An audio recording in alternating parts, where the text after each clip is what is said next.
Ketua RT Pak ya. Alhamdulillah. Dan yang saya hormati Pak Sindu. Sindu Pak Windu Pak? Windu. Mohon maaf Pak. Jadi yang saya hormati Pak Windu, Bang Uju ya, sebagai Ketua KNPI Kecamatan Senggerahan, dan kawan saya Bang Ajis, bapak-bapak, dan yang hadir di sini semua. Duduk ke sini, Mbak. Dan satu persatu Mbak, tidak duduk mengurangi di situ. rasa hormat kami. Yang pertama, marilah kita panjatkan puji syukur kepada Allah Subhanahu wa taala, di mana pada saat ini kita masih diberikan nikmat sehat sehingga kita masih bisa berkumpul dalam rangka menyambut datangnya awal tahun dan akhir tahun 2015. Mudah-mudahan kedepannya kita masih diberikan nikmat sehat dan nikmat-nikmat yang tiada terhingga. Amin. Karena itu kita wajib bersyukur kepada Allah Subhanahu Wa Taala. Amin. Dan tidak lupa pula, marilah kita sampaikan salawat serta salam kepada junjungan kita baginda Nabi Muhammad SAW. Allahumma sholli wa sallim alaihi. Bapak-bapak sekalian, saya kebetulan diundang ke sini oleh saudara Abdul Aziz. Pertama saya perkenalkan, nama saya Muhammad Ampera Riono. Jadi lebih banyak dipanggil Ampera. Kalau di RW Seberang sudah familiar saya di sana, sering diundang ke sana. Ada yang manggil saya Pak Riono, ada yang manggil Pak Ampera. Tapi kebanyakan Pak Ampera, dari mana-mana sudah dikenalnya Pak Ampera. Kebetulan saya sekarang ini menduduki organisasi masyarakat yang bernama Vokan. Vokan itu berdiri pada tahun 2012. Dan baru tahun 2015 ini dibentuklah pengurus-pengurus Vokan di 5 wilayah DKI Jakarta dan seluruh Indonesia. 27 Februari nanti Kalimantan, dipusatkan di Kalimantan Timur. Kemarin Desember kemarin tanggal 26 itu di Batam. Jadi kami kemarin tanggal 15 Desember dilantik 5 wilayah DKI Jakarta di gedung BNN. Jadi saya sampaikan, Vokan itu bisa ada karena adanya 39, kemarin nambah 1 jadi 40 organisasi masyarakat, LSM dan yayasan bergabung menjadi satu dan bernama Vokan. Vokan itu Forum Organisasi Kemasyarakatan Anti Narkoba. Jadi dari 40 organisasi masyarakat, LSM dan yayasan yang anti narkoba digabung jadi satu yang bernama Vokan. Kebetulan Sekjen Vokan ini Bang Anhar Nasution, mantan anggota DPR, dan beliau juga sekaligus tim perumus undang-undang mengenai anti narkoba dan undang-undang keormasan. Jadi di dalam Vokan itu ada SAN, Satgas Anti Narkoba, ada Gepenta, ada Yayasan Bintang Jasa, ada LSM dan lain sebagainya. Itu berjumlah 40. Jadi sekarang bernama Vokan. Semua itu yayasan dan LSM ormas yang anti narkoba.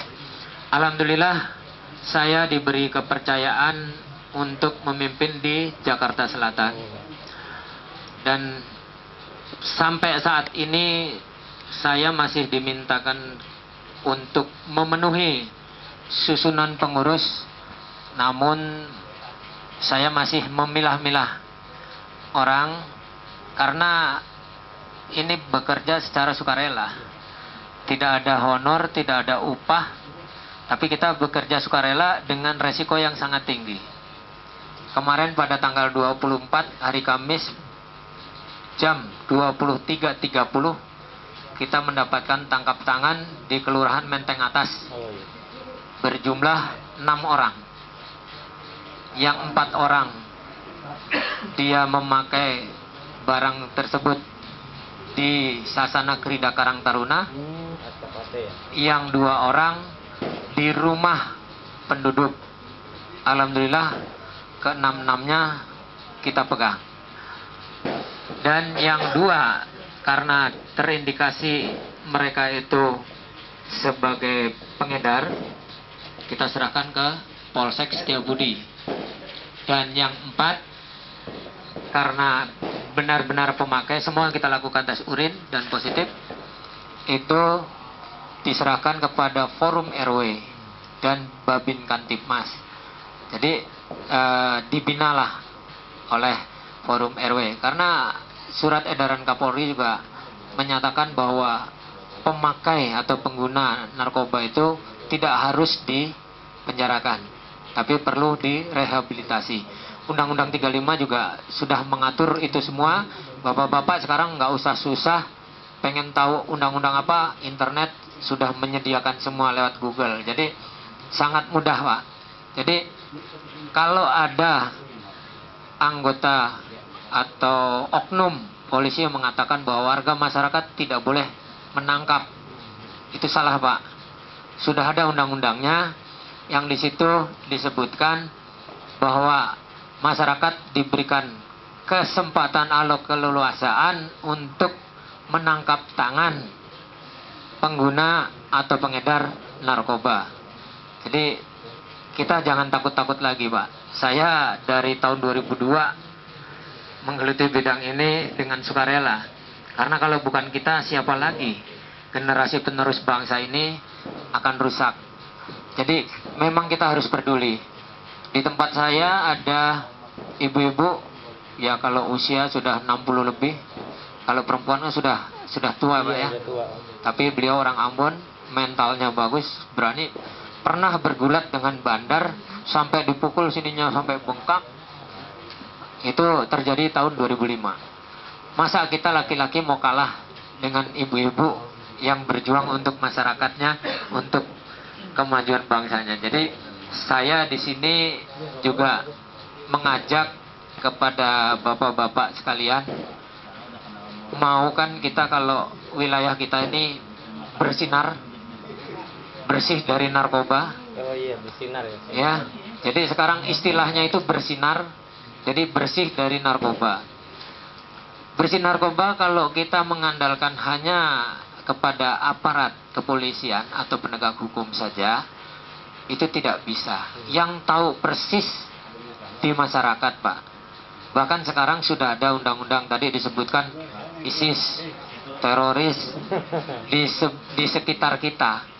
Kalau kemarin-kemarin yang kita lihat di media televisi maupun di media cetak, itu kalau ketangkep ISIS, ketangkep teroris, ketangkep bandar narkoba, ketangkep apa, dipanggil ketua RT, ketua RW, jawabnya apa? Saya nggak tahu, Pak. Dia baik-baik saja kegiatannya di sini. Nah, ini karena apa? Karena kurang pedulinya kita sebagai tetangga kanan kiri. Nah, inilah yang perlu kita waspadai. Nah, sekarang ada undang-undang, Pak, yang mengatur apabila di lingkungan kita mengetahui ada kegiatan tersebut dan kita tidak melaporkan, kita kena, Pak, 3 tahun sanksinya atau denda 50 juta. Nah, jadi kalau kita memang melihat hal-hal yang mencurigakan di wilayah kita, terutama di kanan kiri kita wajib melaporkan kepada yang berwajib untuk diselidiki. Nah, ini supaya kita juga nggak kena undang-undang tersebut. Nah, ini sebagai informasi saja.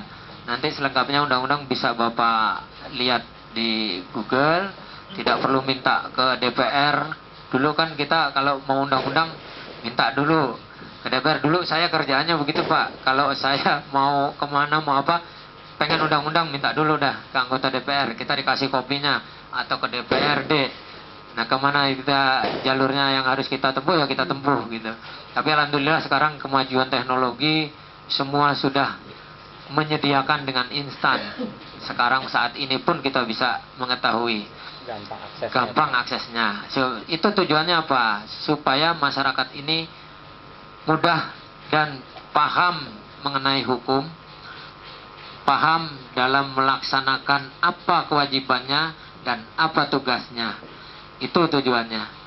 Jadi bapak-bapak sekalian, tidak perlulah ragu-ragu lagi untuk menindak yang tidak benar, yang salah. Memang masyarakat kadang-kadang begini Pak, saya berbenturan dengan aparat sudah sering Pak. Karena apa? Kita udah kerja capek-capek sampai di sana 86, baru 2-3 hari dikeluarin. Terus terang jujur, kemarin kita di Setiabudi juga ada gesekan. Hari Kamis kita serahkan, hari Senin kita ribut dengan Polsek. Tapi Kapolseknya waktu kita audiensi ke Kapolsek mengenalkan Vokan, beliau menyatakan siap perang dengan narkoba. Kapolseknya, dengan pernyataan sikap dari Kapolsek itu, kita meminta kepada Kapolsek untuk mengadakan tes urin kepada anggotanya, dan itu kita lakukan. Hasilnya 2 orang anggota reserse positif dan 1 orang langsung dipindahkan ke tim Sabara. Nah, kemarin pada saat kita menyerahkan anggota kita, orang yang kita tangkap, itu ada keluarganya yang mengirim SMS kepada kita. Ancaman. Bukan ancaman, memberitahukan bahwa 2 tersangka ini akan dibebaskan pada hari Senin dengan bayaran yang cukup tinggi. Untuk mengantisipasi itu, saya dilapori oleh anggota saya, Pak, ini begini, sebetulnya jangan ditegur langsung, tapi karena yang menangkap ini anggota saya langsung emosi, jadi Wakapolsek di SMS ditegur, Kanit Propos ditegur, akhirnya ya bocor. Nah, kejadian-kejadian seperti ini saya sudah infokan ke anggota saya, ke para ketua RW, kalau kita menangkap, menyerahkan ke Polsek, cukup kita pantau, kita awas, dan kita meminta kepada Polsek kapan kita di BAP. Kalau kita yang menyerahkan, kita itu siap menjadi saksi. Kalau kita belum di BAP, berarti dia nggak benar. Sampai kapan kita tunggu? Kalau kita sudah menyatakan siap untuk di BAP, nggak bakalan berani. Karena kita di pengadilan nanti sebagai saksi. Ada kan kejadian yang bawa sabu 7 paket di Setiabudi, pas di sidang di pengadilan dituntut oleh jaksa waktu itu 7 tahun. Karena orang ini nggak ngerti apa-apa, dia mengedar saking gugupnya. Pas sidang itu ditanya oleh hakim, Anda menerima tuntutan itu? Iya Pak, saya terima. Hakimnya sampai bingung. Kamu menerima putusan itu, tidak mau minta tolong dengan hakim bertiga ini untuk diringankan? Enggak Pak, udah saya menerima. Jadi kamu menerima. Karena nggak ngerti juga, nggak ada pendamping kuasa hukum itu. Jadi banyaklah masyarakat kita yang memang benar-benar tidak mengerti, tapi menggunakan, tidak mengerti tapi mengedarkan. Nah, inilah yang perlu nanti kita adakan pencerahan. Vokan ini bertugas hanya 3 tugas fungsinya: pencegahan, pemberantasan, dan rehabilitasi. Jadi mana yang perlu direhabilitasi, mana yang perlu penanganan. Jadi kalau mencegah, kita ya mencegah orang yang belum pakai atau mau pakai, ya kita cegah jangan sampai memakai. Pemberantasan yang sudah terlanjur, ya kita berantas, kita habiskan. Jangan ragu-ragu, jangan tanggung-tanggung. Kalau bukan kita semua, bapak-bapak, kita mengandalkan aparat, tidak mungkin bisa bersih Pak. Saya sudah kasih contoh, saya dari tahun 2002 selalu menyerahkan, kadang-kadang ya sudah 2-3 hari atau seminggu lamanya udah lolos, udah balik. Jadi Vokan ini di bawah naungan BNN Pak, makanya di sebelah ini logonya Vokan, sebelah ini BNN. Ketuanya Pak Budi Waseso, yang disebut Pak Buas sekarang, bekas Kabar Eskrim. Jadi kita tidak bisa sembarangan juga memakai ini. Itu semua sudah ada ketentuannya. Pokan berbadan hukum jelas, terus akte notaris juga ada, akte pendiriannya yang ditandatangani juga oleh Ketua BNN Pak Buas. Nah, maka dari itu saya juga di sini mengajak kepada bapak-bapak yang mungkin ingin bergabung di Pokan, saya memberikan kesempatan. Namun sekali lagi ya kita memang beresiko dan kerja sosial. Tidak ada upah, tidak ada honor dari manapun. Kita hanya sukarela. Tapi semua itu nanti imbalannya Allah yang memberikan. Ya, ya mudah-mudahan begitu Pak. Kita hanya bisa Kayaknya mau langsung berharap. daftar nih, mau Gitu. langsung daftar. Jadi gitu. Ya, kalau kebetulan Ajis ini sudah saya rekrut, saya masukkan. Mungkin Bang Fajar nanti, bapak-bapak semua. Ya, intinya kita tujuannya untuk mengamankan wilayah kita supaya wilayah kita ini bersinar. Yang pertama ini di RT 5 RW 2 ya, Ulu Jami, supaya bersinar. Nah, bersinar itulah bersih dari narkoba. Wilayah kita aja dulu Pak, nggak perlu keluar kemana-mana. Kalau RT 5 bersih, otomatis larinya ke RT-RT yang lain. Nanti kita juga bersosialisasi ke RT-RT yang lain. Kalau RT yang lain juga bersih, pindahnya ke RW lain. RW lain juga nanti kita bersosialisasi dan seterusnya. Jadi mungkin nanti setelah tahun baru ini, saya kemarin mau mengumpulkan seluruh pengurus yang sudah tercantum di dalam SK. Banyak yang punya alasan, Pak saya liburan di kampung, Pak saya lagi di sini. Jadi saya tunda. Kemungkinan nanti setelah liburan saya juga akan mengumpulkan semua yang sudah tercantum di dalam kepengurusan kita. Baik yang baru mau bergabung, nanti silakan kalau di sini bisa hubungi Bang Ajis supaya kita bisa bersama-sama untuk memerangi yang namanya narkoba. Narkoba ini memang sangat-sangat fatal Pak, karena merusak mental. Karena yang namanya narkoba, orang pakai itu dosisnya selalu bertambah. Ujung-ujungnya mati Pak. Oh, kirain ujung-ujungnya. Ujung-ujungnya mati. Kan banyakkan orang narkoba pasti kalau nggak disel meninggal. Habis disel meninggal kan gitu. Karena pemakaian dosis narkoba itu pertama dia sedikit mencoba. Setelah mencoba dia nggak bisa kalau nggak pakai lagi, ketagihan. Ya kan? Terus tambah. Begitu ini, nambah lagi, akhirnya overdosis. Terus kalau nggak pakai dia juga overdosis, nggak bisa, dia sakau, pasti meninggal. Dan kebetulan di Pokan ini ada anggota Presnas yang memiliki yayasan rehabilitasi di daerah Ciawi. Itu ada, itu beliau membuka yayasan tersebut berawal dari anaknya adalah sebagai pengguna. Kemarin ada di Metro TV dijadikan testimoni bahwa anaknya memang pengguna berat, tapi alhamdulillah sekarang anaknya sudah mempunyai usaha sendiri. Ibunya mengumpulkan orang-orang pengguna narkoba di rehab di yayasannya. Nah, ini kita sangat komplit sebetulnya di Pokan ini, yayasan-yayasan yang ada.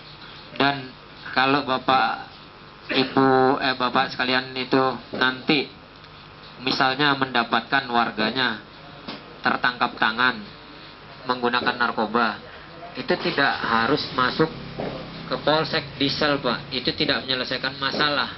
Kalau bandar pengedar itu lain lagi, itu mah langsung aja jeblosin. Kalau bandar atau pengedar itu langsung aja jeblosin, nggak perlu lagi kita bantu. Tapi yang namanya warga kita yang masih kita bisa bina, kita bisa melihat, dan barang buktinya itu memang di bawah 0,5 gram, itu masih bisa kita lihat. Tapi kalau barang buktinya juga banyak, berarti dia bukan pengguna, pengedar.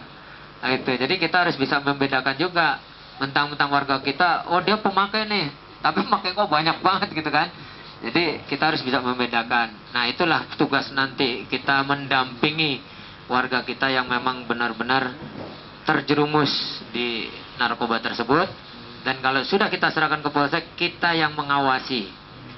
Nanti karena polsek itu pasti mengadakan asesmen dengan BNN bahwa anak tersebut dikenakan pasal berapa. Nah nanti kalau dikenakan pasal untuk ditahan, ya kita suruh berikan pasal yang direhabilitasi. Jangan sampai dia ditahan, direhabilitasi supaya dia baik, supaya dia bisa kembali ke masyarakat, bisa bermanfaat bagi bangsa dan negaranya. Dan yang terakhir, sekali lagi nanti kalau ada yang mau bergabung ke ormas kita Pokan, silakan menghubungi Pak Bang Ajis. Dan kalau mau mencatat nomor saya apabila ada yang diperlukan atau diinfokan, silakan Pak. Nomor saya 24 jam 0812